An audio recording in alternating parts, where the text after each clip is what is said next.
Alhamdulillah, vassalatu vassalamu ala rasulillah.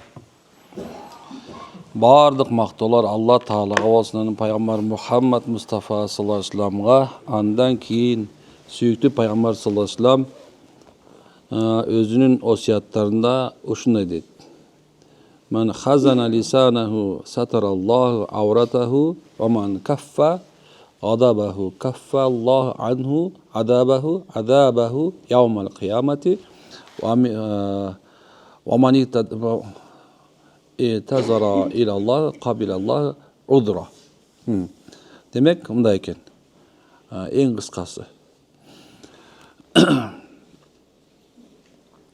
Бізден сұрай беришет да, эмне үчүн сиз деген фикх айтпайсыз дейт. Мен өзү факих эмесмин да. Өзүмчө фарз айын деңгээлдерим фарз кифая деңгээлине кирген жокпуз. Ошол себептен эмени фикхти факихтер айтыш керек. Факих дегенибиз ошол ислам дининдеги илимдердин методологиясын, усулун толук кандуу ушундай жакшы билген адамдар бар. Ошол адамдар эмне кылат экен? Сизге бул арам, бул адал, ошондо мынча бул китептен мындай делген, мындай деп фатва берет экен.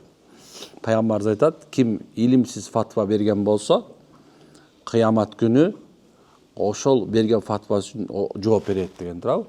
Ошол себептен биз фикхти факихтерге койдук, каламды, эмнени, акыйданы каламчыларга койдук деп коебуз. Биз ортосун тандап алдык. Кандай десе, сиз бизден пазилет угасыз.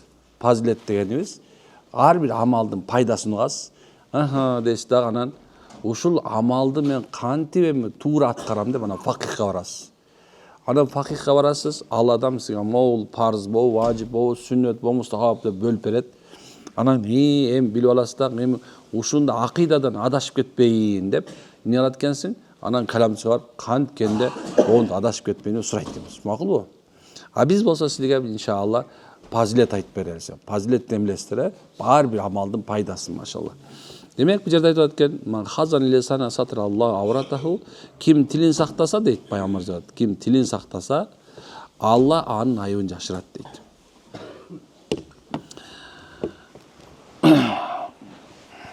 Мен тил жөнүндө абдан көп айтып бердим сиздерге. Мен сабак айткан сайын тил жөнүндө айтамын. Эмне үчүн дегенде, анткени сиз менен биздин тилибиз биздин душманыбыз деп түшүндүргүм келет. Унчукпаган тоодой баладан кутулуптур дейт. Бөтөнчө фитна, бузуку заманда. Бузуку заман дегенибиз кандай? Адамдардын бардыгы дин исламга, дин исламдын негизи болгон Куранга, анын жүзү болгон пайгамбарга нафрат дейт. Мындай айтканда, туура эмес сөздөрдү сүйлөп, алардын аркасындагы шариятка каршы сүйлөп, өзү билбеген нерсе менен шуулдан адамдарды алдаган аз келгенсип, эмнекен? Ал болбой турган нерсени адамдарга айтып, адамдар бузуп аткан нерсени биз фитна дейбиз. Фитнанын түрлөрү бар экен. Ошол бир фитнасы ушуреки, бул диндеги фитна. Бул жанакыл, бул адашкан, тиги кафыр, тиги туура эмес жолдо деп адамдардын ортосуна бүлгүн салып, бул фитна. Экинчиси, бул мамлекетке каршы, падышага каршы чыккан фитна. Мына ушул мезгилдерде адамдардын ортосуна түшпөстөн тилин сактаган адамдар өзүлөрүн сактап калышат. Дагы бир чоң нерсе бар, фитнатил масихи даджал. Бул масихи даджалдын фитнасы өтө чоң, азаптуу болот, акыркы болот. Бирок андан кутулуш оор болот экен. Эгер ошол келгенге чейин масихи даджал өзү, баягында адам масих деген сөз, адамдар минтип коюп бир нерсени минтип кармап коюп эле, тийгизип коюп эле ар нерсени кылат экен. Бирок ошо даджалды бир эле даджал болот экен. Ал келгенге чейин 20-30дан ашкан даджал келет экен. Адамдар тили менен алдагандар, көзү менен алдагандар, кыймыл аракети менен алдагандар, өзүндө болбогон нерсени менде бар деп алдагандар, Булар ошондой бир мынтип адамдар көз боемочулук кылып алдагандар көп экен. Мына ошого чейин ушул болгонго чейин өзүнүн тилин сактаган адамдар кутулат экен. Эмне себептен биякта өткөн да ким тилин сактаса, мен хазан лисанан сатыр Алла, демек кимде ким аны сактаса, тилин сактаса, Алла аны айыбын жашырат дейт. Эмне себептен айып десек, анткени көп сүйлөгөн адамдын күнөөсү көп болот деп пайгамбарыбыз айткан. Эгерде силер сөз билген болсоңор, эгер ошо акыйкат сөз болгон болсо, мен диний акыйкатты айтып атам. Балем калган нерседе саясатта, соодада, достчулукта, бир тууганчылыкта сиз менен биз ошол сөздү сүйлөсөк да, абалки кээ бирде айткандын сөзү жаман, уккандын эмнеси жаман деп коет? Ошол сыяктуу эмнекен, кээ бир убакытта сен адилеттүүлүк деп сүйлөп алышың мүмкүн экен, бирок жамандардын жемесине калышың коркунучу бар экен. Ал эми акыйкат сөздү айта турган болсоң, Алладан корк. Алланын алдына барасың. Эч качан бул дүйнөдө тирүү калбайсың. Дүйнөнүн аркасынан түшүп кетпе. Кудайдан корккун. Кылып атканың туура эмес. Күнөө кылып атасың деп айта турган болсо, Аллах менен коркутуу менен. Мисал карагыла. Эгерде сиз бала тарбиялап аткан болсоңуз, балаңыздын уурулук кылып атканын көрсөңөр, калп айтып атканын көрсөңөр, биз ал бала төрөлгөндө эле ууру, төрөлгөндө эле калпычы болуп төрөлгөн жок да, туурабы? Демек, ал балага ошонун аркасында, алдында тарбия берип аткан атасы эмне болот? Туура эмес жолдо болгон болот. Эмне үчүн десе, анткени анын кылып аткан амалдарын көрүп атасы тыйган жок. Бирок аалымдарыбыз айтат, кантип тыйыш керек эле атасы десе, балам, ууру кылган адамды Алла Таала кыямат күнү жазалайт. Бул дүйнөдө жазасы анын колун кесип салыш керек. Ал эми ахиреттеги жазасы Алланын тозок болот. Балам, уурулук кылба. Калпычынын казаны кайнабайт. Алла көрүп турат, Алла угуп турат деп Алла менен коркута турган болсо, ал бала эмне болот эле? Ошондон тыйылат экен. Караңыз кандай нерсе. Демек, биз чындыкты айтышыбыз керек экен. Бардыгына коркпостон айтыш керек экен. Билесиңер, эмне үчүн чындык айтылыш керек? Анткени эгер чындыкты айтпаса, жалган ал адамды каптап алат дагы, эртеңки күндө кылса боло берет экен дейт экен. Биз чыныгы чындык менен коркутабыз. Алладан корк деп. Бул чындык. Качан кантип дагы чындык бар экен? Кыргыз айтат, ажал ак дейт.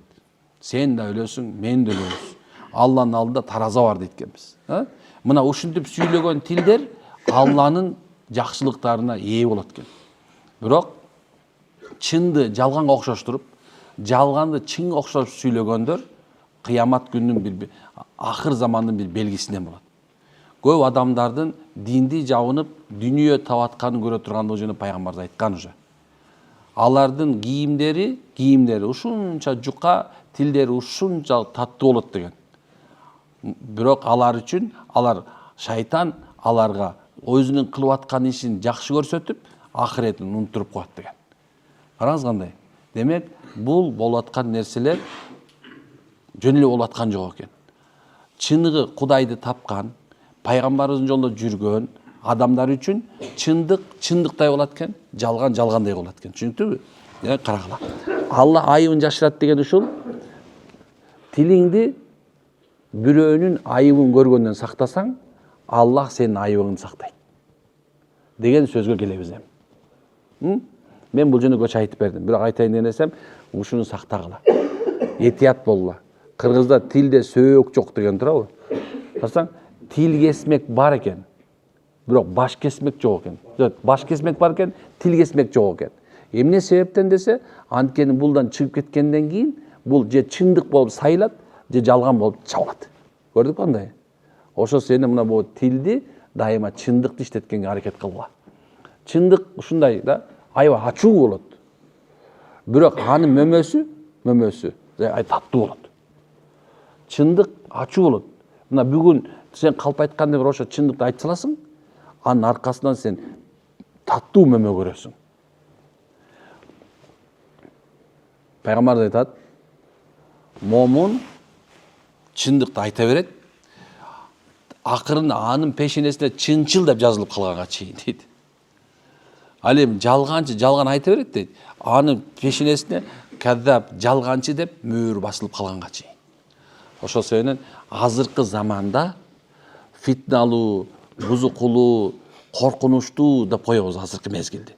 Кооптуу бөтөнчө. Ушул заманда чындыкты сүйлөгөн адам сөзсүз субханалла эмнекен жакшылыгын көрөт.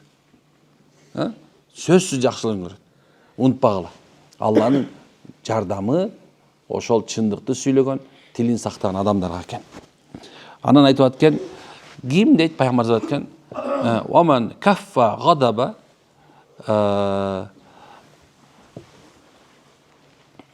гадабаху каффаллаху анху." Демек айтып аткен, ким ачуусун басса, Алла анын кыямат күнү азабынан сактайт дейт. Бир күнү устазы шакиртин кайнап аткан казандын үстүнө алып келиптир. Суу былкылдуу кайнап атат экен. Алып келип туруп айтат экен, "Сен казандан өзүңдү көрүп атасыңбы?" десе, мындай кайтты, "Устаз, жок, көргөн жокмун" деп. Анан кийин жөнөкөй турган суунун үстүнө алып келиптир. Кара десе, өзүң көрөт, "О, көрүп атам" дептир. Балам дейт, шакиртим билип ал. Качан адамдын ачуусу келип атканда, кайнап турганыңда, эч качан сен чындыкты көрбөйсүң деген экен. Ошол себептен ачууланып турганда эч качан чечим чыгарбагын жана эч кимге ишенбегин деген экен. Демек, ачуулуу адамдын жашоосу бузулуп кетиши оңой эле экен. Качанга чейин ал ачуусун жутканга чейин. Пайгамбарыбыз бекер айтпаса керек, туугандар, Пайгамбарыбыз ушундай деп айтат. Мен аябай жагат мага. Эң араңарда эң баатырыңар дейт. Жоону чапкан эмес. Алла жолунда шейит болгон эмес дейт. Эмнеси? Качан ачуусу келип турганда, ачуусун жуткандар дейт. Ачуулан, мынакей деп турасың, эмнекен? Мына ошол мезгилде субханалла ачууңду жутуп ийгенде сен баатырдын баатыры экенсиң.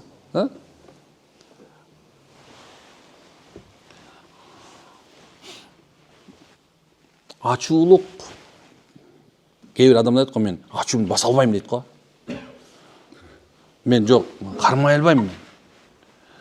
До конца барам дейт го. Ушунду айтканда эле болду, сен шайтандын жеми болдуң. Шайтан эми сени эч качан эмне кылбайт экен? Казаныңды отунду ырыткан токтотпойт экен. Алдында кайнатып атат ал. Сенин ачууңду алып келиш үчүн бирөө кайнатып туруш керек анычы. Ошол шайтан васваса кылып тегереңде чуркап туруш керек. Ошол себептен айтса керек пайгамбарыбыз. Качан силер ачууңар келгенде, "А'уду биллахи минеш шайтанир раджим" деп айткыла дегени, сенин казаныңды, ачуулук казаныңды алдында от жагып аткан шайтан. Биринчи ошону кубалаш керек. Ошону кубалаш керек. Эгерде кимде ким ошо шайтанды кубалай алган болсо, анда ал баатыр экен. Бирок билесиңерби, кимдер толук ыйманы камил, жүрөгүндө ыйман толук гана адамдардан шайтан коркот. Эми эгерде сен ушу амалың толук болбосо, же сен шайтан кубалай албай калсаң, пайгамбарды экинчи альтернативный жол көрсөтүп атат. Кандай десе, ошол замат даарат алып ийгиле дейт. Анткени дейт, отту дейт, суу өчүрөт экен. Сен ачууланып турган десең, күйүп турат экенсиң да. Ошол мезде ачан бисмилла деп боякчаңа эки күрөтөн машалла дегенде, шайтандын башы шарак деп тоңгуч өткөн да. Эмне кыларын билбей калат экен. Шайтан субханалла ушу адамдын тамырынын ичинде кан тамыр менен айланып жүрөт да. Алла айтып аткан да. Шайтан келип, Алла, мен алардын сенин пенделериңдин ушу тамырынын ичинде каны менен айланып жүрөм десе, "О, сен айланып жүрө бер" деген да. Мен ал кан тамырдан да жакынмын дейт. Деген сөзү, менин пендем дейт, менин пендем. Мен ушунчалык жакшы көрөт, мага ушунчалык ишенет, сен кан тамырда жүрсөң дейт, сенден да мени жакшы көрөт. Ошон үчүн сен менин ыймандуу пендемдин жүрөгүнө кире албайсың деген экен. Көрдүкпү? Эми ошондо качан бисмилла деп даарат алып ийгениңерде, эмне болот экен? Даарат алып ийгенибизде шайтан өчөчөт. Эми даарат алып ийсең, эмне болдуң? Токтоно албай калдың. Дагы деле эмнегедир болбой атат. Мына ошол мезгилде пайгамбарыбыз отура калгыла дейт. Эми отура калган жардам бербесең, жата калыш керек экен да. Көрдүкпү кандай? ушунча деңгээлде шайтанга мүмкүнчүлүк бербей келе дейт. Талактар ачууланып турганда айтылат. Карасаң, адам көздү жумганда, адам уктагандачы, эки жыртык ачылып калат, билесиңерби? Ошондо даараты бузулат. Бирок адам ачууланганда анын эки нерсеси кетип калат. Биринчиси акылы, экинчиси иманы. Ошо мезгилде тил боштондукка өтөт. Анан талак дейсиң да. Каалап атасың, мен сага 100 талак дейсиң да. Көрдүк кандай экен. Алла арам кылган нерсени сен ачууланып турганда айтат экенсиң. Шайтан ошол сени ачуулантканга сен аракет кылат экен. Бир тууганчылык сен ачууланып турганда, сенден кечтим, сендей тууганым жок дейт экенсиң. Ачууланып турганда сендей балам жок, сага актык бердим дейт экен. Ачууланып турганда шайтан келет экен, ачубаса давай дейт экен да. Камоктун түйүнүп атканда момунт барып кола ичсем да муну караса эле баягы турат экен. Берчи чуток дейт экен да. Чуток деп коесуңарбы? Ошо. Кээ бирлер айтат. Эмне деп атам? Неге ачууланып турганда адам ошо арам нерсени кылыш оңой болот экен. Көрдүкпү? Ачууланып турганда субханалла алдына келгенде ким боло турган болсо да карабай калат экен. Мына айтайын деген нерсем ушул. Ачуу душман, акыл дос. Демек, ачууну басуу үчүн эмне кылышыбыз керек экен? Аракет кылышыбыз керек экен. Анткени Алла кыямат күнү өзү азапталып турган, ушундай катуу ачуусу келип турган мезгилде улуу Алла Таала субханалла өзү сага ачуусун билгизбейт экен. Сени Алла Таалам өзү коргойт экен. Кантип коргойт? Анткени себеби сен бул дүйнөдө машалла Алланын буйругун аткарган себебинен экен. Сен бул дүйнөдө Алланын өкүмүн аткарып, өзүңдүн ачууңду баскан себебинен Алла дагы сага ошол күнү азап кылбайт экен деген сөз. Мына ушундай. Тил өзү байланып турат. Ошону акыл менен жүрөк байлап турат. Түшүнөсүздарбы? Адамдын акылы бул махлук. Алла жаратып койгон махлук. Ме өзүнчө отдельный ал. Акыл болсо жаратылып туруп киргизилген. Түшүнөсүздарбы? Эми жүрөк дагы бул дене дагы отдельный махлук бул. Алла Таала эмнени? Иманды жаратып туруп киргизген, анан нафсини жаратып туруп киргизип койгон. Ошонун себебинен бул жаратылгандар булар отдельный иштейт. Сенин иманың сага жардамчы. Нафсиң сенин душманың. Акыл болсо сенин жүрөгүңө байланган. Бул жерде иманың канчалык деңгээлде болсо, акылың ошончолук деңгээлде иштейт. Эгер нафси сенин падышаң болуп алган болсо, анда бул акыл, андачы, Кудай сактасын, наузубилля, сени тозокко барып чукулат. Эгерде иманың сенин падыша болуп, акылыңды башкарган болсо, сен анда намаз окуйсуң. Сен анда Аллахтын жолуна чыгасың. Сен анда китеп окуйсуң. Анда сен бир тууганга жардам бересиң. Үй бүлөңө жакшы мамиле кыласың. Балдарыңды жакшытырып тарбиялайсың. А эгерде сен нафсиң падыша болуп алган болсо, анда эмне болот экен? Акылың айтат. Сенсиң дейт. Сен личностьсиң дейт. Аз адамдар ушундай атат го. Сен укмушсуң дейт. Эч ким сага тең келбейт дейт. Бардыгы тең нөл дейт. Сен бирсиң дейт да. Ошентип адам мен деген нерсеге кирип кетет дагы, тегерек четинде эч кимди көзгө илбей калат. Мен курсагым тоюш керек, мен жакшы кийинишим керек, мен жакшы үйдө жашашым керек, мен жакшы машина айдашым керек, мен жакшы сонун жүрүшүм керек, мен эч кимди баш ийбейм мен, мага кереги жок эч кимди, бул орун меники болуш керек, мен отурушум керек, мен кылышым керек деген нерселер пайда болот дагы, адамдын жакын досу дагы, жакын болгон сүйгөн аялы дагы, жакшы көргөн балдары дагы, бир туугандар да калбай калат. Качанга чейин, качан Алла Таала ал нафсини сындырып туруп, ийилтип туруп, жашоодо бир проблеманы бергенде, анан нафси анан субхан айтат, мен я тут ни при чем дейт да, богу дейт да. Акылга барып сөйт. Акыл айтат, мен вообще тиешем жок. Бул нафси кыл дейт экен да. Ошентип түртүлүп атып, анан акырындан ыйлаган боюнча саждага жылып, о Кудай кечире көр дейт экенбиз да. Ошол себептен машалла кимди падыша кылып алганың жөнүндө абдан катуу ойлонуш керек экен. Аракет кылабызбы? Амин. Субханакаллахумма ва бихамдика, астагфирука ва атубу илейк. Аллахым баарыбызды өзүнүн колдосун. Омин роббил алам.